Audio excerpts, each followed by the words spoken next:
right, we're back with the women's tournament recap for week 2.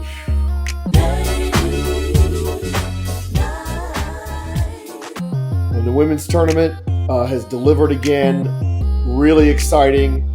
And unlike the men's tournament, where the Final Eights were not great, we had 3 really good Final Eight games in the women's tournament. We had 1 snoozer, and that came from Cinderella Creighton. First 10 seed to get to a regional final. Lowest seed, I think, ever to get to a regional final in the women's game. They were fantastic against Iowa State in the Sweet 16. Deservedly went through. But they hit the brick wall with South Carolina. And Dawn Staley, the former outstanding University of Virginia guard, who has turned into one of the best coaches in America, if not the best coach in America. The South Carolina women did not fool around with Creighton, and they dropped the absolute hammer on them. But the other 3 games all went into the fourth quarter close, and some of them went right to the wire, and the last one we're going to talk about was the best one. That was in the Greensboro region, by the way. South Carolina won that. So they had a huge crowd there supporting them. In the Wichita region, Louisville, Michigan was a 2-point game with 2 minutes left. Michigan was right there with them, 3 seed. But they just couldn't come up with some plays, and Louisville made a bunch of free throws at the end and really managed the game well, and Louisville wins. We almost had a 10 seed in the final of that region, too. South Dakota, who sensationally upset Baylor at Baylor, nearly knocked Michigan over, too. That was 52-49. That was a game that was pins and needles watching that fourth quarter. Louisville just had too much for Michigan, so they're back in. South Carolina, Louisville, that's the early semifinal Friday night, and it's going to be really, really good. On the other side of the bracket, in the Spokane region, Stanford marches on. They had a bit of a wobble against Maryland. They had a huge lead against Maryland. Maryland made a big run at them in the second half, but Maryland fell short as I expected them to. Texas just barely got by Iowa State, and Texas was right in there against Stanford. That was about a 2 or 3 point game with 2 minutes left, but they just could not make the plays at the end. And Stanford, defending national champion, and I'll be honest, I'd actually forgotten that they'd won it last year. That was the first one in a long time for Tara Vanderveer, and I feel like it might happen again this year. And they found a way to grind their way through, and they will get a team that they've kind of been the kryptonite for, even in the most dominant runs that this team has had. They will get Connecticut. And let me tell you something, folks. If you didn't see 1 seed NC State versus 2 seed UConn in the Bridgeport regional final, you missed the best game of the tournament, men's or women's.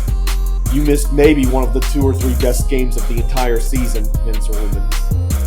And you missed Paige Buchers, who, remember, a big injury, missed a good chunk of the season, is probably not fully fit, and yet after going 2 for 6 in the first half, made 8 consecutive shots, which spanned the entire second half and most of the first overtime.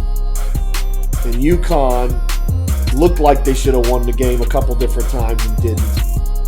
NC State had to make a 3-pointer in the last second of the first overtime to send it to the second overtime.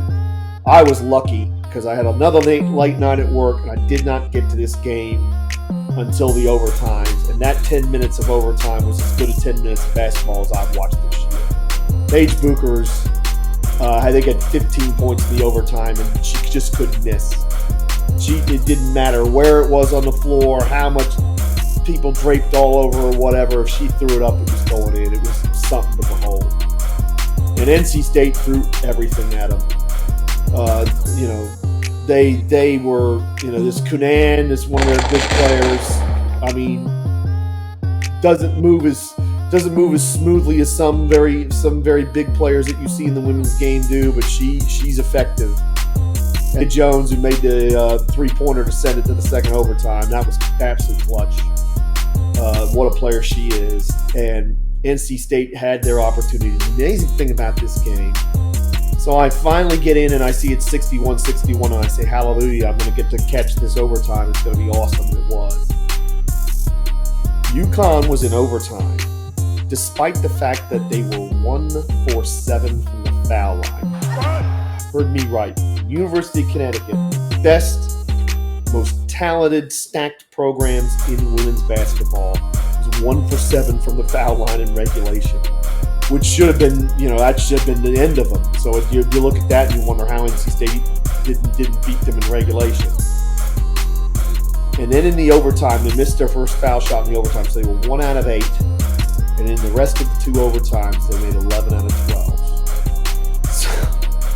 So if you can get away with not making them, and then you can make them when it counts, it makes the difference. And it made the difference here for the Huskies. And that was the thing. The margins were so fine. It was literally the Huskies made their free throws when they had to, and NC State just missed enough of them. It was, Booker's being clutch, Ozzie Fudd making a couple of great plays, and it was NC State just taking a couple of shots they shouldn't have and didn't go in and didn't get the rebound. This stupid ass basketball. And it was absolutely thrilling to watch. Except I really wanted NC State to win, and I've watched this happen to NC State in just about every sport you can think of since they won that national title against Houston in '84 with Valvano. It doesn't matter what sport it is: basketball, baseball, football, women's basketball, whatever. NC State will lead that horse to water and never let it drink. And they get their fans' hopes up in a variety of different athletic contests, time after time after time, and then break their hearts.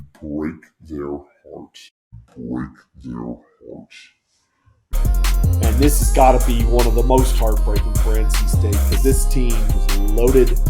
Wes Moore, who's the coach there, who was a former Kay Yao assistant, Kay Yao being the legendary coach of NC State for many, many years, who sadly has gone on to the hereafter, after unfortunately cancer finally got her after she beat cancer 3 times. Wes Moore's an amazing coach, and that's an amazing team NC State has, and they threw everything at him, and Connecticut was like, and of course it helped that Connecticut was playing essentially at home in Bridgeport. People were mad about that. Let's understand, when you got to sell that many tickets, that's what's going to happen. If they were willing to play at smaller venues that were neutral sites that would easily sell out, like in fact, if you see in the back there a VCU shirt, I saw a NCAA regional at VCU at the Siegel Center. Connecticut was in it. It was Connecticut, LSU, Duke, and Oklahoma were all in it. And yes, it was only the Siegel Center was only 7,500 people. The place was packed. Atmosphere was great, and it translated well on television. I know that for a fact. So it's like, if they were willing to play at maybe smaller venues, then you wouldn't have to do that. You wouldn't have to give a team that's lower seeded an advantage like that. But if you're going to have a Bridgeport regional, then you've got to have Connecticut in that region, unless they're really not good. Because if they make it to that region, you're going to get what you get tonight, which is a dadgum sellout crowd that was loud. I mean, that was something. It only added to the theater of everything watching that on television. And you know what? You had a decent crowd in Wichita, but you didn't have that. You didn't have what you had in Bridgeport. So I'm not here. I mean, I understand why people are complaining about it, and they feel bad for NC State. And it's like, oh, they're the 1 seed, and they kind of had to play a road game. That sucks. You got to sell tickets. You got to sell tickets and fill the place up. It's a pity that wasn't a Raleigh regional or Winston-Salem or even Charlotte. They could have had it in any of those places, and then you'd have seen the reverse. You'd have seen a lot more NC State fans there. But that's not what they decided to do, and that's the way it is. It is bizarre that NC State did not get the Greensboro regional and South Carolina did. And I think if there was any controversy, that would have been it. That said, Connecticut was amazing in that game, and they had to be, because NC State was great. And it required absolute magic from Booker's and Ozzie Fudd. And if they were just a 5% off of what they produced tonight, NC State would have won, and probably would have won in regulation. And you feel for them, because watching that game, it felt like you were watching the national title game, and we've seen that in the men's and women's tournament before, where regional finals and national semifinals that it was a certain game where you're looking at it, you're going, well, whoever wins this game is going to win it. And that's kind of what it felt like watching it tonight. Hopefully I'm wrong in that regard, because Stanford has been Connecticut's kryptonite. Stopped one of the big streak Connecticut had, the one that when they broke the record and went way past the record. Stanford was the one that stopped it. Shut it down! Shut it down! And Tara Vanderveer is one of the few coaches that has put one over on Gino more than a few times. So that'll be a very interesting semifinal, and I'm looking forward to that too. That's the late one Friday night, and I think everybody should get their popcorn for that one as well. So, the women's tournament really delivered. The second weekend was really good. You had a lot of close games. You had a lot of real interesting chess matches, and you had the best game of the damn tournament between NC State and Connecticut. Double overtime with a buzzer beater to send it to a second overtime, and literally had everything. It was fantastic. And controversy too, don't forget. There's plenty of that too. A lot of people were howling about the refs helping UCONN, especially in the second half there. So Please, I don't have any time for any gossip now. Yes. I'll tell you one thing: if the Final Four can follow that, it'll be a hell of a Final Four, and I'm certainly looking forward to it as well. So that is it for the women's recap. I hope you enjoyed it. Like and subscribe and comment and share it around. And until next time.